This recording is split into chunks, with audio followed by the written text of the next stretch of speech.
Oh ya, perkenalkan nama saya Hugo Dwi Bangun, ya kan, asal saya dari Kebumen. Itu terus usia saya 38 tahun.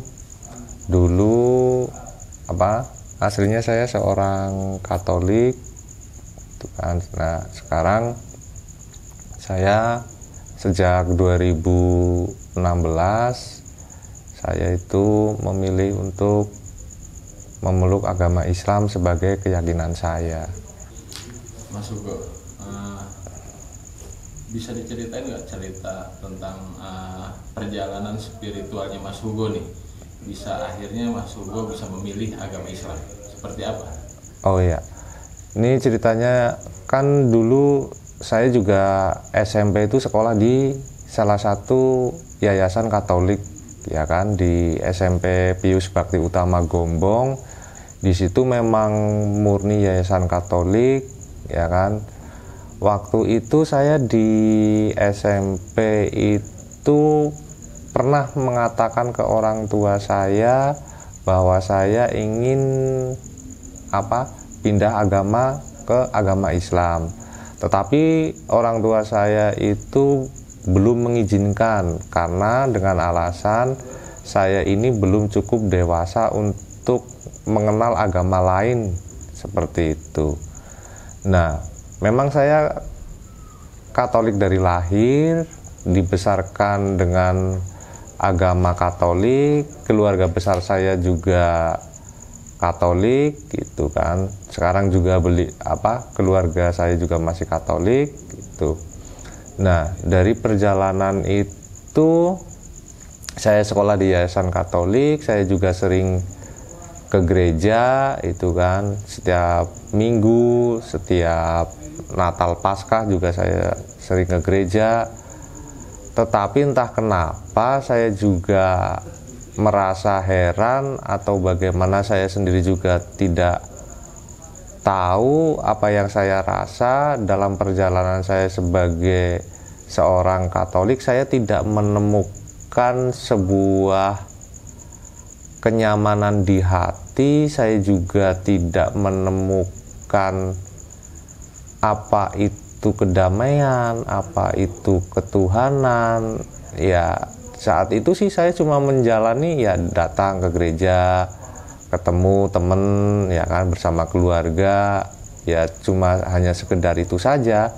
Tidak ada istilahnya kenyamanan juga saya nggak dapet itu kan. Gereja saya yang sering datangi itu pada saat itu gereja Katolik Santo Mikael Gombong.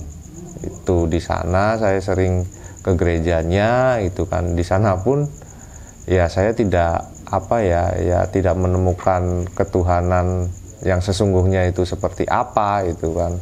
Padahal saya dari kecil juga Katolik, saya SMP-nya juga di sekolah di yayasan Katolik seperti itu. Tidak menemukan tidak menemukan ketuhanan yang sesungguhnya lah, itu seperti apa gitu. Kadang juga saya juga mempertanyakan ke diri saya sendiri juga, apa itu Bapa, apa itu Putra, apa itu Roh Kudus itu kan. Saya sendiri juga bingung, kok seperti ini gitu kan. Nah, dari kebingungan dan ketidaknyamanan itu, makanya saya mencari sesuatu yang lebih mudah dan lebih gampang.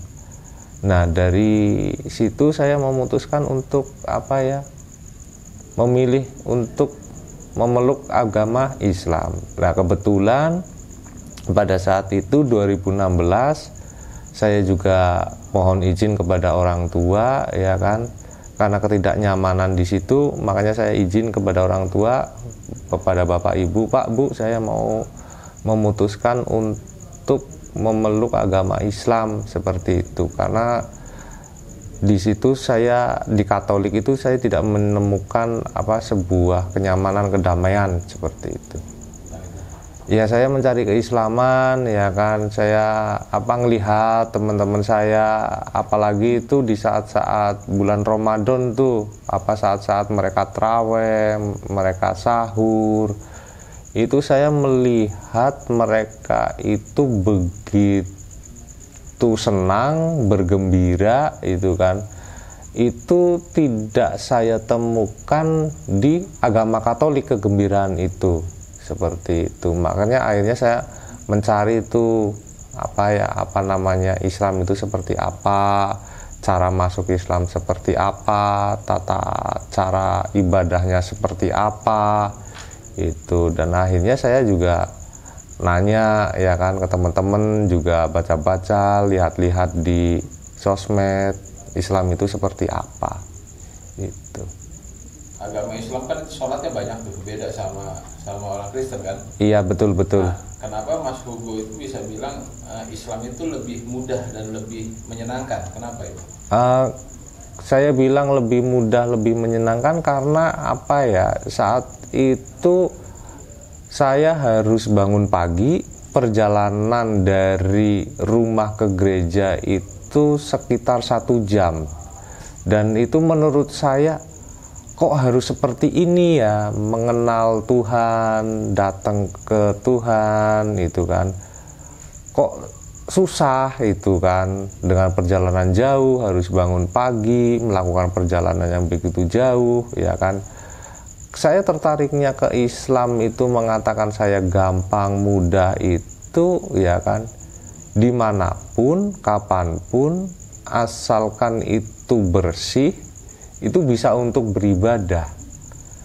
Makanya saya mengatakan, kok enak ya jadi seorang Muslim, seorang Islam, itu kan, itu ibadahnya enak, menurut saya itu nggak ribet lah, asalkan sesuai dengan syariat-syariat Islam, tidak kotor, ya kan, terbebas dari najis.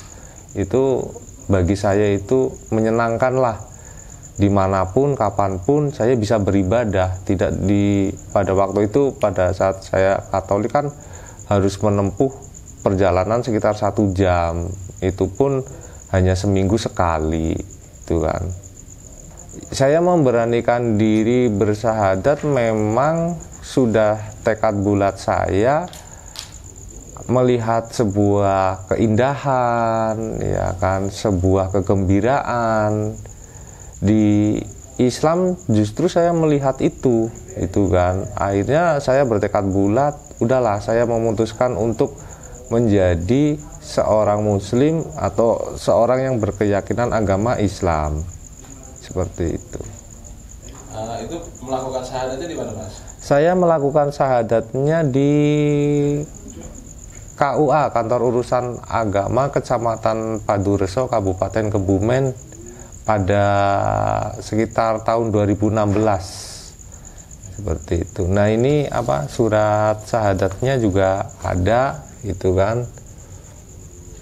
Alhamdulillah dalam perjalanan itu saya tidak mendapatkan rintangan apapun, saya juga tidak mendapatkan sebuah cobaan apapun. Justru yang menarik ini, ketika saya ditelepon dari orang pegawai KUA-nya, Mas tolong datang ke kantor untuk membaca syahadat.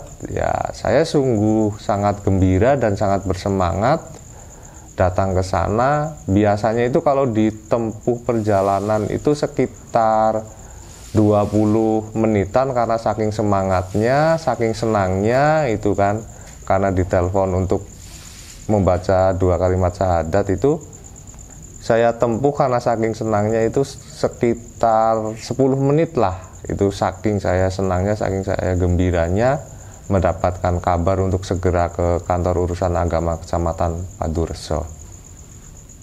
Oke, sewaktu melakukan itu orang tua gimana tanggapannya? Kalau orang tua saya tanggapannya biasa, tidak seperti orang-orang lain yang mempunyai kisah yang begitu hebat. Kalau orang tua saya sih mengatakan bahwa orang memeluk agama dan keyakinan apapun itu hak yang paling dasar yang dimiliki oleh setiap manusia, dan saya sebagai orang tua pun tidak bisa memaksa anaknya untuk memeluk agama apa yang saya yakini. Alhamdulillah, berkat Allah, berkat doa semuanya itu kan saya bisa berjalan lancar mengucapkan 2 kalimat syahadat.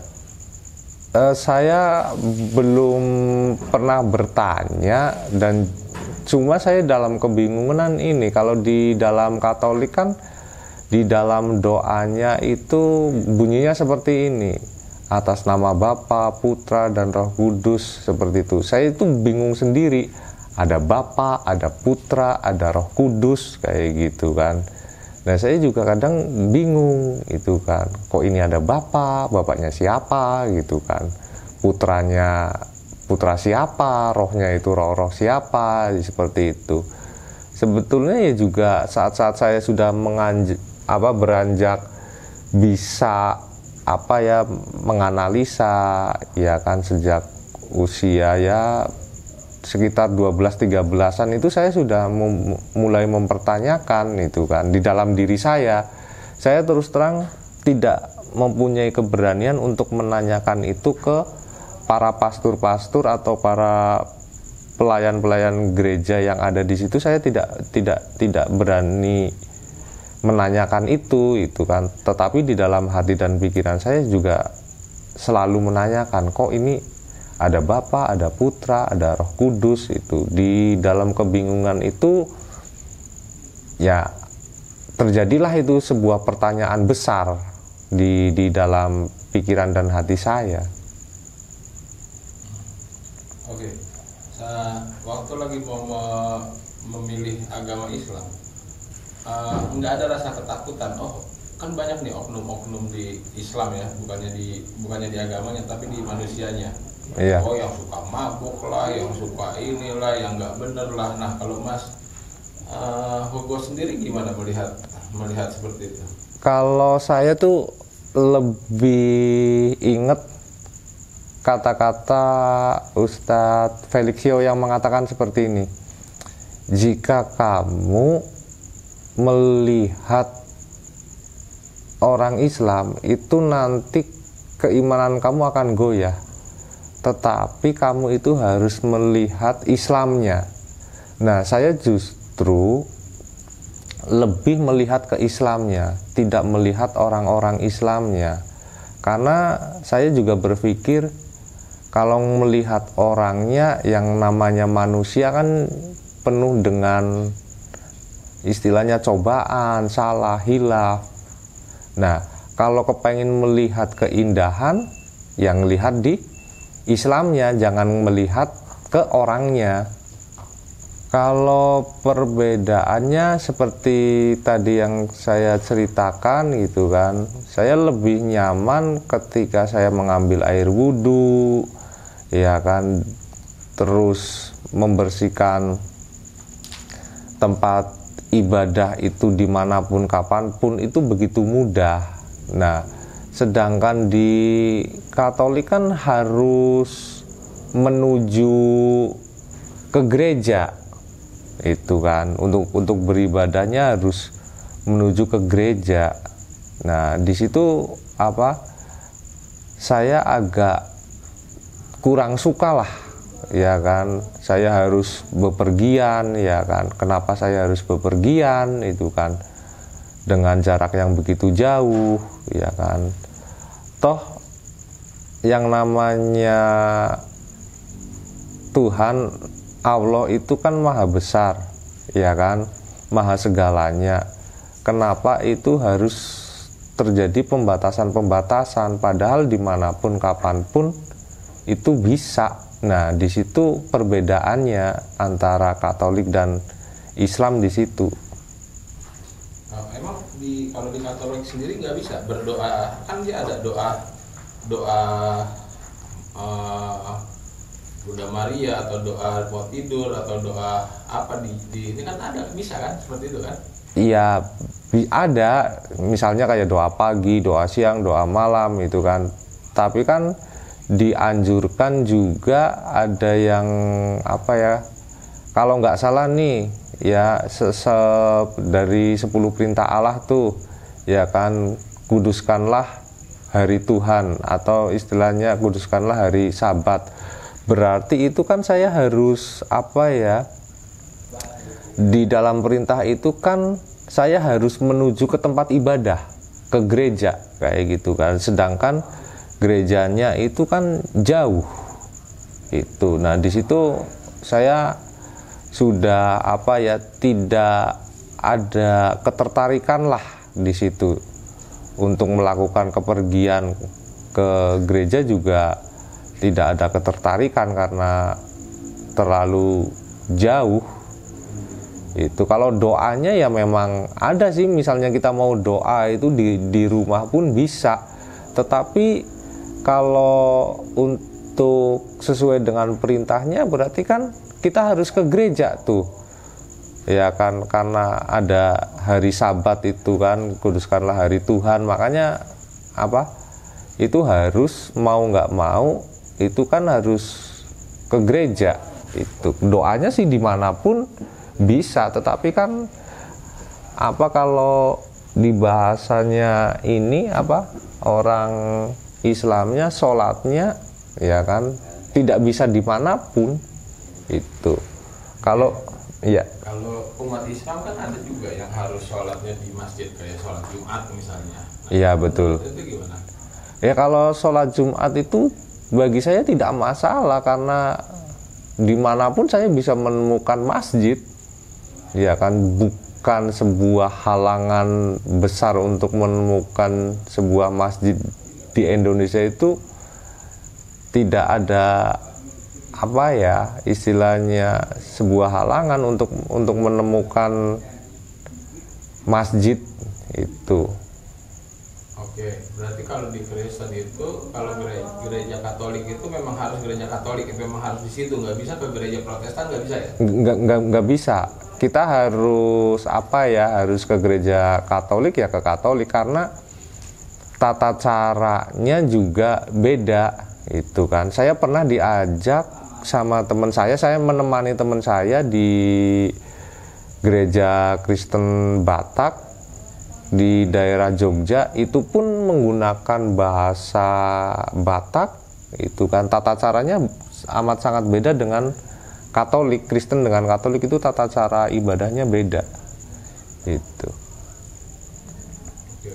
Diceritain nggak apa aja cobaan yang pernah kamu dapat setelah beragama Islam? Memang betul, kebanyakan saya kemarin itu ketemu teman-teman yang mu'alaf itu memang banyak cobaan. Nah ini tergantung orangnya nih, mau istilahnya istiqomah dengan keislaman atau tergoyahkan dengan cobaan. Yang saya alami adalah cobaan di diri saya itu cobaan tentang finansial ya kan. Dulunya saya sebelum masuk Islam tidak pernah merasakan yang namanya pusing masalah finansial ya kan. Setelah saya masuk ini ya saya mendapatkan cobaan itu, tapi saya juga berpikir ini yang namanya ujian cobaan, kita mau yakin bisa nggak melewati ini. Dan saya sendiri pun meyakini bahwa cobaan ini pasti saya bisa lalui.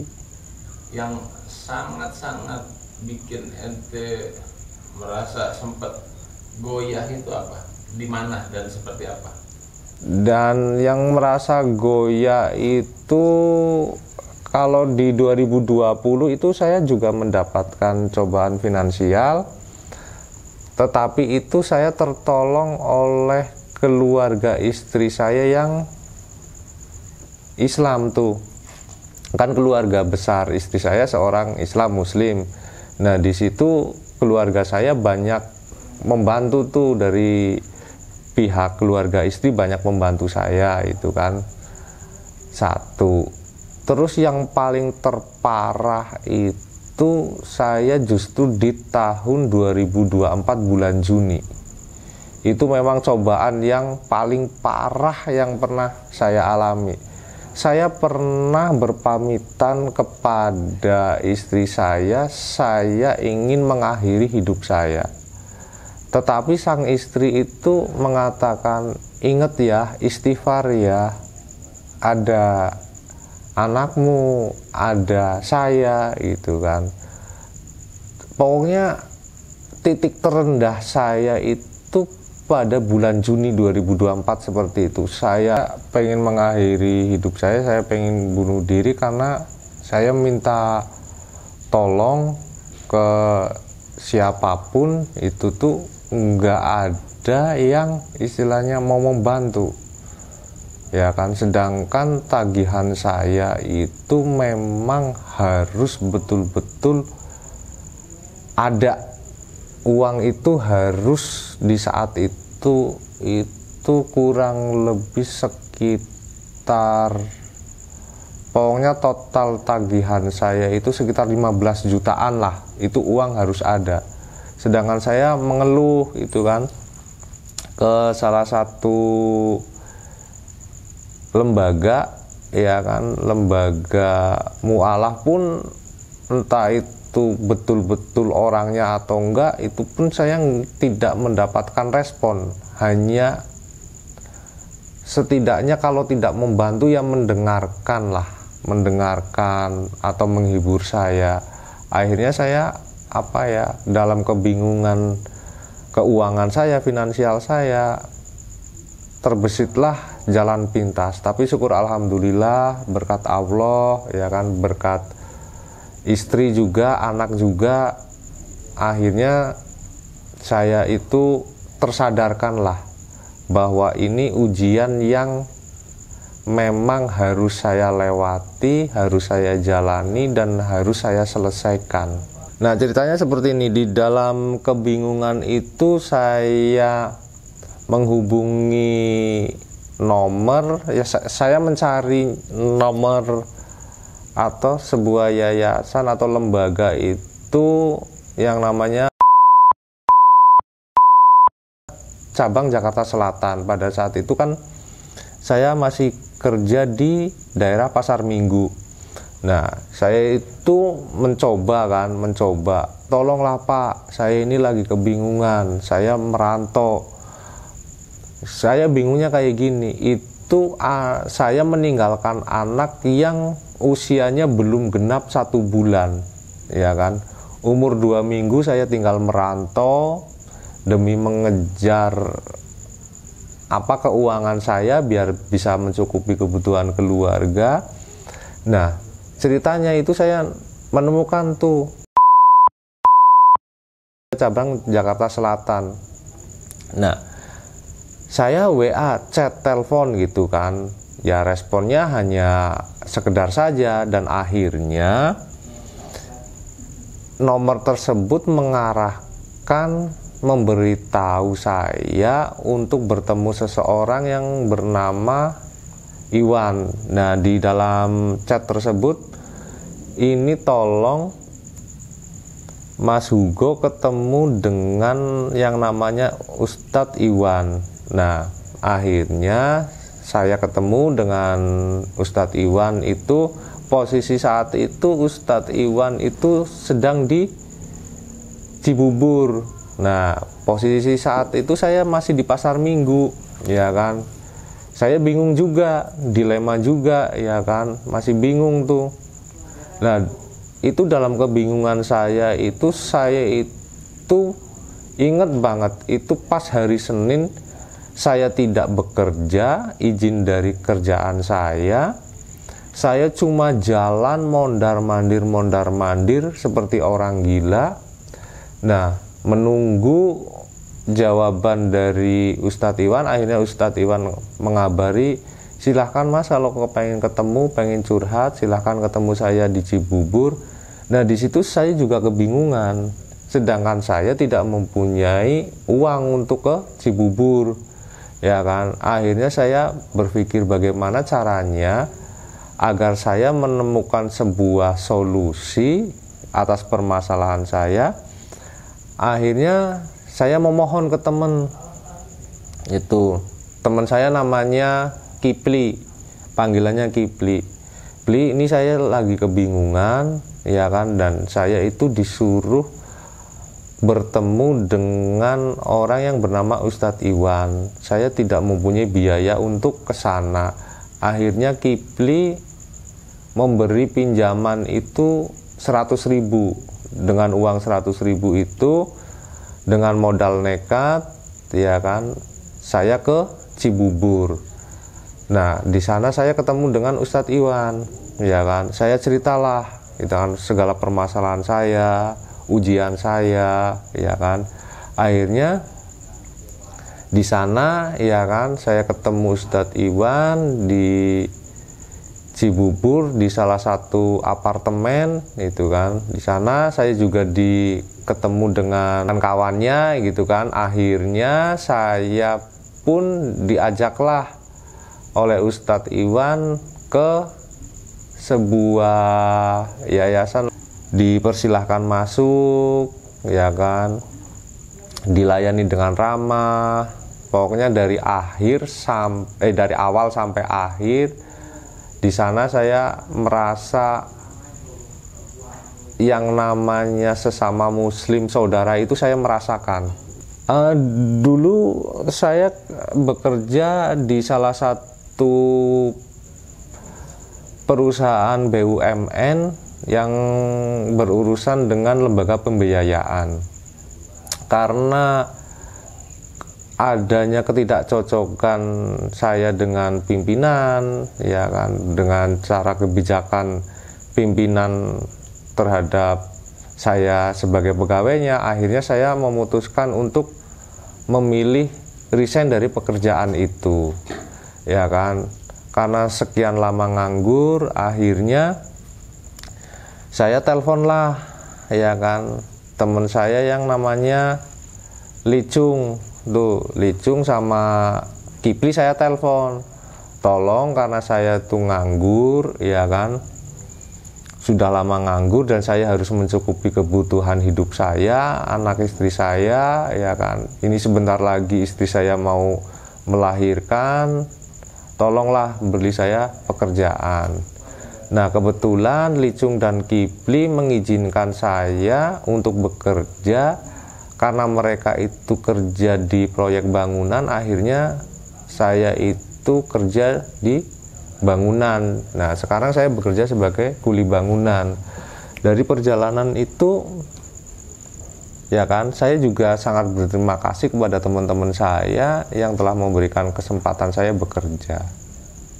Menurut saya saat itu ketika saya telepon Licung dan Kipli, saya ditanyakan tuh, bro, kamu kan seorang sarjana, kamu kan pernah menjadi seorang guru, itu kan, pernah bekerja di perusahaan, pernah bekerja di leasing, itu kan, kenapa kamu mau bekerja sebagai kuli bangunan?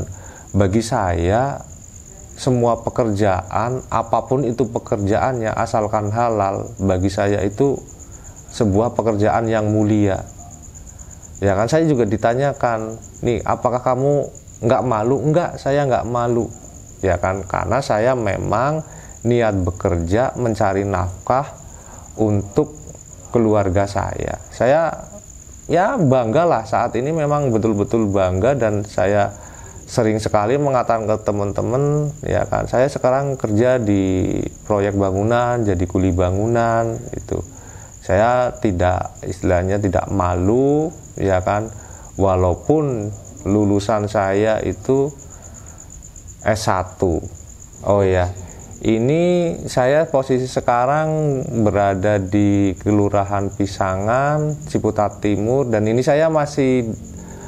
saat ini saya masih kerja di proyek bangunan, ini kan. Nah, saya masih di proyek bangunan, dan saat ini saya masih juga statusnya sebagai kuli bangunan. Saya juga tidurnya di sini.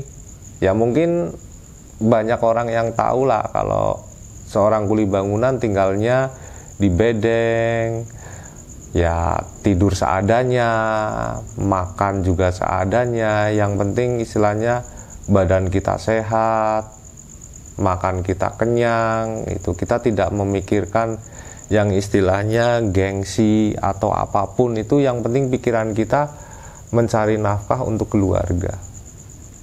Oke. Nah terus ada perasaan menyesal nggak sih setelah masuk Islam akhirnya seperti ini, setelah keluar dari Islam akhirnya malah terlalu banyak cobaan yang dihadapin seperti ini? Kalau diri saya justru saya tidak merasa menyesal menjadi seorang muslim, memilih Islam sebagai keyakinan agama saya tidak menyesal. Justru saya bangga, ya kan, dengan segala ujian ini. Saya berpikirnya seperti ini, mungkin ini cara Allah untuk menghapus segala dosa-dosa masa lalu saya yang saya perbuat. Karena jujur saja dulu waktu sebelum saya memeluk agama Islam, jujur saya orangnya temperamental, semaunya sendiri, sewenang-wenang, menganggap rendah orang lain, itu kan.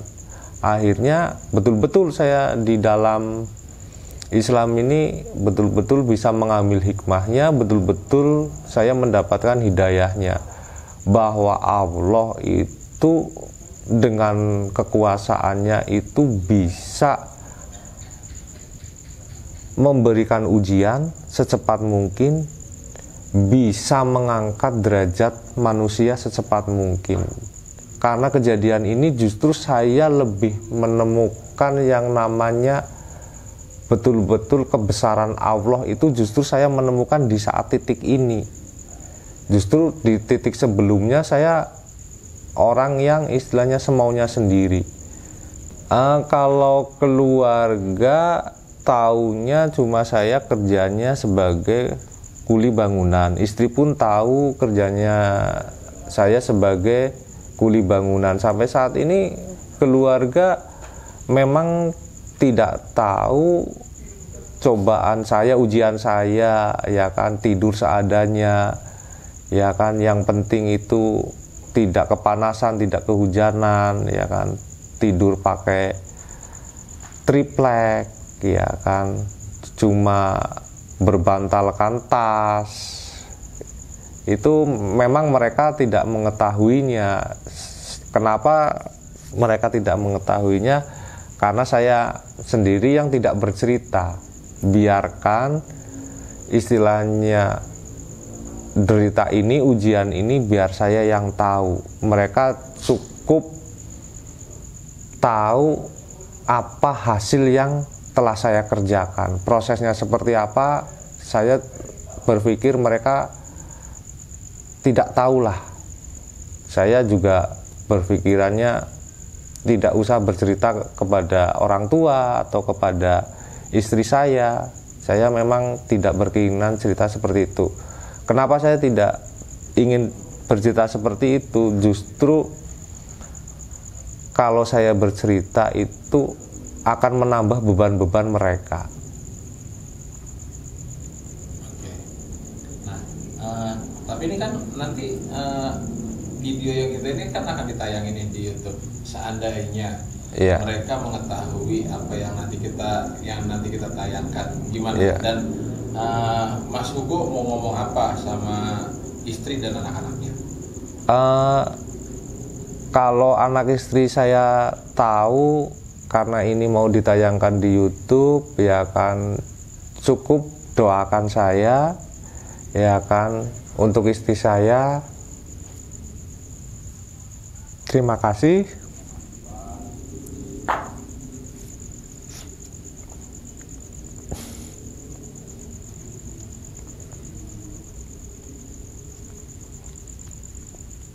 Maafkan saya.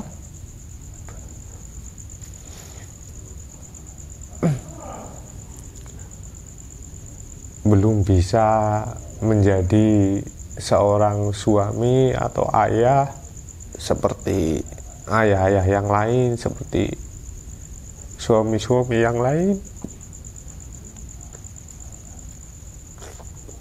Saya berterima kasih kepada istri saya yang selalu